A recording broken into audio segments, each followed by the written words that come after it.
राष्ट्रवादीचे उमेदवार अर्चना पाटील यांचे पुत्र मल्हार पाटील यांनी मोठा गौप्यस्फोट केलाय। आमच्या रक्तात राष्ट्रवादी, हृदयात भाजप, तर हातात धनुष्यबाण आहे, अशी प्रतिक्रिया त्यांनी दिली होती। त्यांच्या याच प्रतिक्रियेला उत्तर देताना ओमराजे निंबाळकरांनी मल्हार पाटलांवर हल्लाबोल केलाय। नेमका हा कलगीतुरा कसा रंगला होता पाहूयात।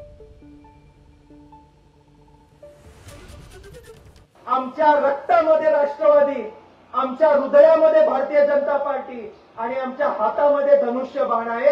आम्ही महायुतीचं पूर्ण काम, पूर्ण ताकद आणि वर्चस्व आपल्या या लोकसभा मतदारसंघामध्ये केल्याशिवाय राहणार नाही। ती काय म्हणतोय साहेब? आमच्या रक्तात राष्ट्रवादी, हृदयात भाजप आहे।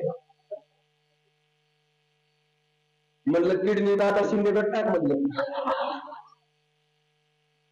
पण लिव्हर मध्ये म्हणशी म्हणजे अख्ख्या शरीराच्या पार्टामध्ये सगळे पक्ष गेलं की रात्रीतून कुठल्याही पक्षात जायला मोकळा। काय समर्थन करते साहेब? कशाचं समर्थन करते? लोकांना इतकं गृहीत धरून जर राजकारण केलं तर लोक या गद्दारीला त्यांची जागा दाखवण्याचा राहणार नाही। एबीपी माझा, उघडा डोळे बघा नीट।